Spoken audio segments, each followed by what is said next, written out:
BFM Business, Intégral Placement, l'œil de la presse. L'œil, le regard de nos experts sur les marchés financiers et vos investissements en bourse. Les opportunités, quelles opportunités s'offrent à vous? On va répondre avec François Monnier d'Investir. Bonjour François. Bonjour Guillaume, bonjour Cédric. Bonjour. Marc, quel volontarisme. Marc Favard également avec nous pour Premier Par Gestion. Bonjour Marc. Bonjour Guillaume, bonjour Cédric. Bienvenue sur le plateau de BFM et notre œil de lynx sur les marchés, c'est Antoine Larigauderie. Salut Antoine. Salut Guillaume, salut Cédric. J'ai jeté ma casquette CAC 45 000. Ah. Ça y est, c'est bon. Bah, ça tombe bien. Non, mais je l'ai mise de côté, j'ai toujours espoir. Elle sortirait du placard. Voilà, elle va prendre la poussière pour un petit moment. Bah, le CAC 40 aussi, il a perdu sa casquette des 5000. On est à 4842. On a perdu 2,5% quand même depuis le début de la semaine. Cette année 2015 qui n'est pas encore terminée. Mais François, vous voulez déjà nous parler de 2016. Vous êtes pressé d'en finir avec 2015 déjà? Non, pas trop pressé, ni trop gourmand, mais bon, voilà, on l'a dit, la semaine dernière, le CAC 40 a frôlé les 5000, on les a testés même à 2 reprises. C'était l'occasion de prendre quelques bénéfices. Il faut voir qu'on a une année quand même qui est assez exceptionnelle, près de 15% de gains. Il ne faut pas être trop gourmand, il ne faut pas trop en vouloir, il faut sécuriser. Et on recommandait la semaine dernière de vendre à peu près 10% de son portefeuille en actions pour matérialiser ses plus-values. Mais maintenant, il faut anticiper et il y a déjà des opportunités qui se présentent pour 2016. Grand gourmand François, oui. Et c'est maintenant, disons qu'on aime améliorer, optimiser son PEA, son PEA PME. Et donc, c'est maintenant qu'il faut prendre les bonnes décisions pour 2016. Après, il sera trop tard. Vous la sentez bien cette année 2016 en bourse ? On a quand même gagné plus de 15% depuis le début de l'année à Paris. Vous pensez qu'on pourrait avoir une année 2016 qui ressemblerait à 2015 encore? C'est encore trop tôt pour dessiner la tendance de 2016 parce qu'on a encore des grosses échéances et c'est là que non plus il ne faut pas être trop pressé non plus. On a encore des grosses échéances en décembre, notamment avec le PMI chinois début décembre. Le 3 décembre, on a la Fed, la BCE. Le 16 décembre, on a la Fed qui pourrait annoncer des hausses de taux. Donc un mois de décembre qui sera très agité, un mois de novembre qui devrait ressembler plutôt à la consolidation. Mais justement, on est dans une phase de repli. Ce repli, il n'est peut-être pas terminé. Il y a de fortes chances qu'on descende sous les 4008. Et là, il y a des actions à saisir pour 2016. Et c'est maintenant qu'il faut se décider. Alors, vous allez nous dévoiler vos pistes d'investissement pour 2016. D'abord, même question, Marc, vous la sentez comment, vous, cette année 2016 à venir en bourse? Est-ce que vous êtes emballé par les perspectives de croissance, de croissance des bénéfices des entreprises aussi?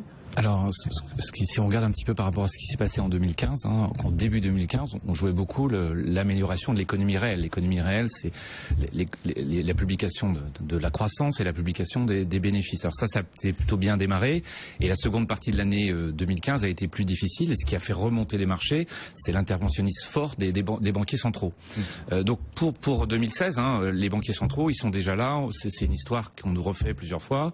Donc l'idée, c'est qu'il faut quand même que la croissance s'installe et que les bénéfices puissent aussi se matérialiser. Il faut savoir que pour démarrer 2016, on a des croissances de bénéfices aux États-Unis, en Europe qui sont autour de 10%. On les a baissés à peu près, on les a divisés par 2 par rapport à il y a 6 mois. Donc sur ces hypothèses-là, la bourse peut monter, mais il faudra quand même qu'on accroche cette économie réelle, elle délivre. Et ça, c'est un vrai sujet. La Chine, ça reste quand même compliqué. C'est vrai qu'on a peut-être pricé le pire, mais quand même, il y a des inconnus. La politique de la Banque fédérale américaine, elle va avoir forcément des effets sur les marchés. Donc nous, c'est pas trop se presser, être assez pragmatique et de laisser venir la publication des résultats de l'économie pour se positionner. Et ça fait quand même au moins aux États-Unis 6 années de hausse. Bon, donc une année probablement plus entollonulée certainement. Voilà. Mais toujours des opportunités, toujours gagner de l'argent sur les marchés. Vous nous direz comment, mais ce que vous nous dites aussi en filigrane, c'est que les marchés ne poursuivront leur cycle haussier que si cette fois-ci l'économie délivre davantage encore en Europe et surtout les résultats d'entreprises continuent de s'améliorer. Sauf que vous nous disiez les perspectives, les attentes de bénéfices sur les entreprises en 2016 sont en train de s'affaisser peu à peu. Voilà, c'est-à-dire que le problème, c'est pas bon signe ça. Le problème, c'est que les catalyseurs, qu'ils soient économiques ou microéconomiques, ils sont pas là aujourd'hui. Donc on se nourrit de banquiers centraux, on se nourrit d'opérations sur le marché, on se nourrit de rachats d'actions. Et encore, on a vu les intros qui parfois battent un peu de l'aile. Bien sûr. Donc prudence aussi. Antoine. Ça va être le deuxième étage de la fusée, c'est-à-dire que maintenant il va falloir effectivement que l'économie réelle, que le tissu des entreprises délivre, et ça va être tout l'enjeu de 2016 finalement, parce que la croissance, on la voit poindre un tout petit peu dans les indicateurs du PIB qu'on a pu voir ce matin en France, qu'on va voir pour l'ensemble de la zone euro. Non, il y a quelque chose qui m'inquiète juste un petit peu là à très court terme et qui pourrait peser sur 2016, c'est cette incertitude totale et persistante autour des matières premières. Et là, on a quand même un retour de manivelle dans la tête des marchés qui se sont fait surprendre hier par des corrections, mais alors absolument massives en une journée, sur le pétrole, sur le minerai de fer, sur le cuivre aussi. L'aluminium. Qui a retrouvé ses cours de 2009. Exactement, pareil pour le cuivre, tiens. Et donc on se retrouve dans une incertitude totale à mesurer l'impact de la croissance mondiale autour de cette activité des matières premières. Et j'en veux pour preuve les yo-yo que font les ArcelorMittal, les Aperam. Alors Aperam qui signe une très très belle performance sur le long terme, enfin c'est beaucoup de volatilité, c'est beaucoup d'interrogations. Il y a aussi à nouveau des petites interrogations sur ce que devrait faire la Fed en décembre. On a vu sur les matières premières, on a vu l'Iran qui n'est pas un long fleuve tranquille. On a remontré les muscles du côté de Téhéran, donc ça pourrait... Oui, maintenant sur le pétrole, je pense que la situation est assez claire. Je pense que vraiment le paradigme, il est en train de pencher du côté des États-Unis. Parce qu'on a vu que du côté de l'Arabie Saoudite, on touche à rien. Effectivement, du côté de l'Iran va revenir progressivement sur le marché, mais ça, je pense que tout le monde s'y attend et que globalement, l'OPEP gère bien le truc. Cela dit, c'est du côté des États-Unis. On a vu encore des chiffres de stock absolument cataclysmiques hier qui ont envoyé le pétrole par le fond. On se retrouve sur une Amérique qui a encore beaucoup de mal à trouver des points de stabilité. Et je dirais que c'est précisément ce qui entoure toute cette problématique autour des matières premières. Ça fait plusieurs semaines qu'on dit « Ah, ça y est, on a des sources de stabilisation, on voit peut-être que l'appareil de production est en train de s'adapter au cours. » Et puis, on se rend compte que finalement, en 2 temps 3 mouvements, le paysage est capable de changer par les inquiétudes autour de la Chine et de la croissance. Et oui, c'est vrai que le trading automatique aussi crée des accélérations de mouvements qui font que du jour au lendemain, on change de monde sur les marchés. On passe de l'optimisme à l'inquiétude. C'est assez fabuleux. Mais vous, François, vous nous dites, il faut quand même dès aujourd'hui penser à dresser des stratégies de marché pour 2016, dès aujourd'hui essayer de trouver des opportunités d'investissement. Absolument. D'abord, pour faire la jonction, je pense qu'il faut être à l'écart des sociétés présentes et qui ont un modèle économique qui dépend des cours des matières premières, parce que le scénario d'investir, c'est qu'on est sur un long cycle baissier sur les matières premières. Et on le voit avec notamment la Chine qui transforme son économie en économie de services. Donc on a une surcapacité industrielle phénoménale, et ça, pour résorber, il faudra attendre plusieurs années. Donc les matières premières, elles deviennent secondaires. De mesurer ça aussi en Chine. Difficulté de mesurer justement tout ce qui est en train de se passer, parce que on est vraiment sur même sur des méthodes d'évaluation qui sont en train de changer. Donc, alors du coup, on investit sur quoi avec toutes ces incertitudes quand même qui continuent de nous pendronner? Là, il y a une urgence, c'est qu'il faut se ruer sur les valeurs moyennes. On a un marché qui est en train de... Le grand retour des valeurs moyennes. On a un marché qui est en phase de repli. Ce repli, je pense qu'il ne sera pas terminé. Et donc c'est maintenant qu'il faut faire la chasse aux valeurs moyennes et commencer à remplir son PEA de valeurs moyennes et son PEA PME, bien sûr, de valeurs moyennes. Pourquoi? Eh bien, quand on regarde les statistiques, je sais que vous aimez les statistiques, depuis 10 ans, qu'est-ce qu'on observe sur les valeurs moyennes, sur le CAC Small? Eh bien, on a une vraie saisonnalité, une saisonnalité qui est encore plus forte que pour le CAC 40. Le CAC 40, tout le monde le sait, on est sur une tendance haussière de octobre à avril. Et puis après, de mai à septembre, on est plutôt sur une tendance baissière. Sur les valeurs moyennes, eh bien, la saisonnalité est encore beaucoup plus concentrée et on a 4 mois fabuleux sur les valeurs moyennes.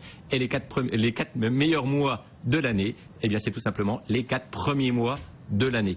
Et on le voit, on a une hausse phénoménale en janvier, en clair, faut pas se rater, mars, avril. Et donc là, on a un démarrage qui est fulgurant sur les valeurs moyennes. Et donc c'est maintenant, en novembre, dans une phase de repli du marché, eh bien, qu'il faut se ruer sur ces titres. Regardez une moyenne depuis 10 ans sur les valeurs moyennes, les performances mensuelles. Janvier, plus 3,2% sur l'indice. Février, plus 2,5%. Mars, plus 2,1%. Avril, plus 1,9%. Toute la hausse des valeurs moyennes se fait sur 4 mois. Oui. Et donc, c'est en novembre, décembre, eh bien, qu'il faut saisir des opportunités. Il faut acheter des entreprises comme Pharmagest, MGI Digital, Osi, SQLI, Altarea. C'est maintenant qu'on fait les bonnes affaires sur les valeurs moyennes, parce que dans quelques mois, eh bien, il sera trop tard. C'est parce que la Lune est positionnée dans un certain axe que les valeurs moyennes profitent des débuts d'année? Pourquoi? Il y a plusieurs raisons. La première raison, eh bien, c'est qu'on a, et là c'est un peu humain, on a des gérants qui sont plutôt optimistes en début d'année en disant, voilà, on a des perspectives de croissance à 2 chiffres, et puis au fil de l'année, eh bien, on a tendance à les réviser un peu à la baisse. C'est le premier élément. Deuxième élément, eh bien, on a des flux entrant sur les fonds des gérants valeurs moyennes plutôt en début d'année, et donc c'est maintenant qu'ils font leur marché, et après ils touchent quasiment plus à rien, parce qu'il faut savoir que les valeurs moyennes c'est un peu moins liquide, donc les gérants bâtissent leur stratégie en début d'année, et après pour sortir, eh bien, ils font décaler les cours, donc ça nuit à leur performance. Donc ils font leur marché en début d'année, et après ils attendent, et puis après ils ajustent éventuellement s'il y a des accidents, des nouvelles opportunités, mais le gros du travail des gérants valeurs moyennes se fait plutôt en début d'année. Mais là vous dites aux particuliers qui nous écoutent et qui nous regardent, faites votre marché tout de suite avant même que les professionnels ne le fassent en début d'année. Sauf que les particuliers, ils n'ont pas la même expertise que les professionnels. Comment on peut deviner que telle ou telle valeur sera jouée par les professionnels en début d'année prochaine? Eh bien, parce qu'il faut regarder les sociétés qui ont déjà fait une bonne année, les sociétés qui ont, on va dire, des perspectives de croissance bénéficiaire,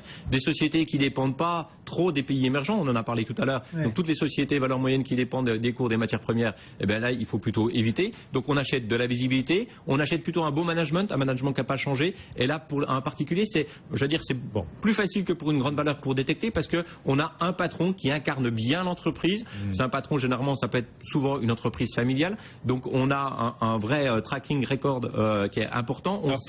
On arrive à tracer un petit peu les perspectives par rapport au passé. Et donc vous nous avez cité quelques valeurs, on peut en reparler quand même pour nos auditeurs, nos téléspectateurs qui partent à la pêche aux idées pour 2016, allez-y. Eh bien, des sociétés, il y a dans le domaine du logiciel pour les pharmacies, il y a Pharmagest qui a fait un parcours exceptionnel et qui a encore une vraie perspective de croissance. On a des SS2I, des SQLI qui fonctionnent très très bien. On a lu Altarea, on le voit, l'immobilier, ça peut repartir. On a des petits signaux de reprise en France. On a tout un vivier de valeurs moyennes à saisir, et je pense que là, on a aujourd'hui, c'est le bon timing. Marc Favard, chez Promépar Gestion, le gérant, le professionnel que vous êtes, est-ce que vous allez suivre le conseil de François? Si je recite des valeurs, on va peut-être citer toute la cote. Donc ce que je voudrais juste dire peut-être sur les parties des matières premières, c'est que c'est vrai, c'est très consensuel. Je pense que les gérants se séparent au mois de novembre aussi de toutes ces valeurs qui ont contre-performé.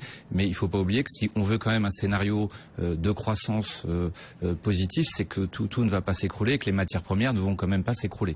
Donc c'est pas un secteur qu'on a envie de forcément jouer, mais il faut au moins que pour la bourse et pour l'économie financière, tout ce qui est l'environnement des matières premières se stabilise. Ça voudrait dire qu'on rentre pas dans un chaos économique. Après, du coup, dans cet environnement de peu visibilité, tout le monde s'est pressé pour aller sur des sociétés de qualité qui se payent cher, qui sont souvent des sociétés intermédiaires ou moyennes. Donc évidemment qu'il y a des pistes intéressantes et que c'est toujours ces sociétés de croissance que sur le long terme on peut privilégier.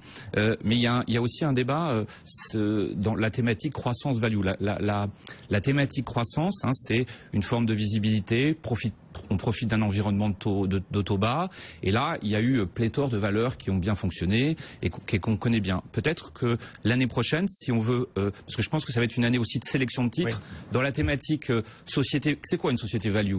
C'est une société qui malheureusement est dépendante un peu de la conjoncture économique, qui est dépendante d'un environnement réglementaire, donc c'est par exemple les banques qui souffrent. Et donc on va basculer pour vous en 2016 de la recherche de valeurs de croissance comme on l'a connu en 2015 vers la recherche de valeurs aux valorisations attractives en 2016. Exactement. Donc ça veut dire que moi je regardais un petit peu, je ne vais pas citer trop de valeurs, mais dans ce qui est de la qualité, voilà, vous avez par exemple de l'Hermès et du SEB qui est lié à la consommation, mais par exemple dans les télécoms, non, c'est pas value, donc c'est la thématique croissance. Dans la thématique un peu value rendement, vous avez un peu les télécoms et Vodafone qui a sorti des bons résultats, KPN qui peut être acheté. Vous avez certaines banques, mais pas toutes. Vous avez vu le contraste entre le traitement d'une Société Générale et d'un Crédit Agricole. Nous on aime bien ING parce que c'est la valeur la plus liée à l'internet. Donc il faut pas être présent que dans une strate.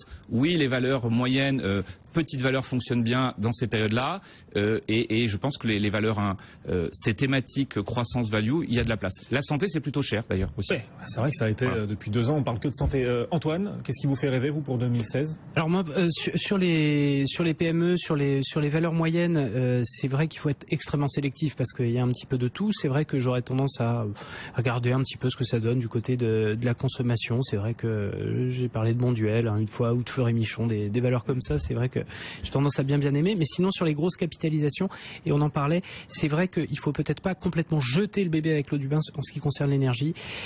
A priori, il y a quand même à avoir en portefeuille des grosses valeurs pétrolières, que soit Total, que soit les gros pétroliers américains, qui restent quand même source de rendement, qui restent source de perspectives quand même, malgré les difficultés. Et qui ont les moyens de réduire leurs investissements, d'adapter la voilure à la baisse des cours des matières premières. Et de manière extrêmement rapide, et c'est notamment le cas de Total. Mais c'est vrai que je regarde de plus en plus. On achète du dividende aussi avec Total. On achète du dividende, du rendement évidemment. Et je regarde aussi un petit peu du côté du luxe. Ça commence à frémir.